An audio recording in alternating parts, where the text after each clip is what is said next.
ਜਿਹੜੇ ਉਹਨੀ ਬਹੁਤ ਰੱਖੀਆਂ ਆ। ਆਜਾ ਤੁਹਾਨੂੰ ਬੱਕਰੀਆਂ ਦਾ ਵੀ ਸ਼ੌਕ ਬੜੇ ਉਹਨੀ ਉਹ ਸਾਰੀ ਜ਼ਿੰਦਗੀ ਗਾਈਆਂ 'ਚ ਕੱਢੀ ਆ। ਹੁਣ ਇੱਕ ਹਾਥੀ ਉਹਨੇ 42 ਸਾਲ ਕੀਤਾ ਕੰਮ ਡੈਰੀ 'ਚ।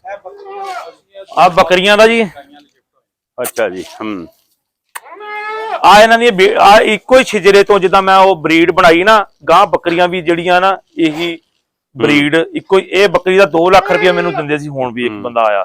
ਹਾਏ ਮਾਮੂ ਇਧਰ ਹੈਲੋ ਤੇ ਗਰਲਸ। ਇਹ ਹੈਗੀ ਚੋਲਸਤਾਨੀ, ਇਹਨੂੰ ਨਾਮ ਫੋਟਾਬਾਦ ਦੀ ਬੱਕਰੀ ਆ। ਤੁਹਾਡੇ ਬਾਰਡਰ ਨਾ ਤੁਹਾਡਾ ਉਹ ਤੋਂ ਉਹ ਮਤਲਬ ਜਿੱਥੇ ਰਾਜ ਇਹ ਉਸ ਨਸਲ ਤੋਂ ਚੋਲਸਤਾਨੀ ਬੱਕਰੀ ਜਿਹੜੀ ਨਾ, ਇਹ ਚੋਲਸਤਾਨੀ ਇਹਨੂੰ ਕਹਿੰਦੇ ਆ। ਇਹ ਉਹ ਬਰੀਡ ਉਹ ਤੋਂ ਗਾਂ ਹੁਣ ਤਾਂ ਬਹੁਤ ਥੋੜੀਆਂ ਲੱਗੀਆਂ। ਅੱਗੇ ਮੇਰੇ ਕੋਲ ਬਹੁਤ ਜ਼ਿਆਦਾ ਇਹ ਰੱਖਦੇ ਸੀ। ਹੁਣ ਮੈਂ ਗਾਈਆਂ ਆ ਬੜੇ ਜਾਨਵਰ ਜ਼ਿਆਦਾ ਰੱਖੇ ਆ। ਇਹਦੀ ਵਜ੍ਹਾ ਫਿਰ ਰੱਖਿਆ ਸਾਰੀਆਂ ਆਈਟਮਾਂ ਆ।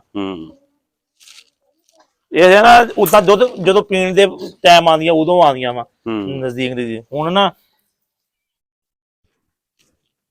ਇਹ ਲੋ ਆਪਣੇ ਕੋਲ ਕਿਹੜੀ ਆ ਬਰੀਡ ਉਹ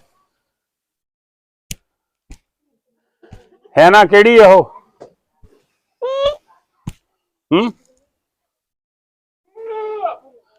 ਸਾਨੂੰ ਬੱਕਰੀ ਦਾ ਪਤਾ ਹੀ ਨਹੀਂ ਕਿਹੜੀ ਵਿਚਾਰੀ ਬਰੀਡ ਆ। ਸਹੀ ਆ। ਪਰ ਸਾਡੇ ਰਾਜਸਥਾਨੀ ਚੋਲਸਤਾਨੀ 1.5 ਮਹੀਨੇ ਨੂੰ ਦੁੱਧ ਦਊਗੀ ਪੀ ਕੇ। ਸਾਹੀਵਾਲ ਉਹ ਕਜਲੇ ਉਹ ਨਾਮ ਕੋਈ ਤਾਂ ਨਹੀਂ ਸਾਰੇ ਤੋਂ ਕਿਹੜਾ ਨਾਂ ਆ ਭਲਾ ਉਹ ਜਿਹੜੀ ਇਸ ਤਰ੍ਹਾਂ ਕਰ ਕਰਕੇ ਤੁਰਦੀਆਂ ਹੁੰਦੀਆਂ। ਉਹ ਚਾਚਾ ਸਲੀਮ ਨੂੰ ਫੋਨ ਮਿਲਾ, ਉਹਨੂੰ ਪਤਾ, ਉਹ ਲੈ ਕੇ ਆਇਆ ਸੀਗਾ। ਹੈਲੋ ਇੱਕ ਦੇ 3 ਆ। ਇੱਕ ਨੇ 3 ਬੱਚੇ ਦਿੱਤੇ ਆ ਇਹਨੇ 3 ਇੱਕ ਨੇ ਦਿੱਤੇ ਆ 3 ਬੱਚੇ। ਆ ਮੁਲਾਜ਼ਮ ਆ ਗਿਆ, ਇਹਨਾਂ ਦਾ ਵੀ ਬਣਾ ਦੇ ਪੱਠੇ ਵਗੈਰਾ ਇੱਥੇ ਨਹੀਂ ਜਾਂਦੇ। ਚੜ ਜਾਣੀ ਆ ਜਦੋਂ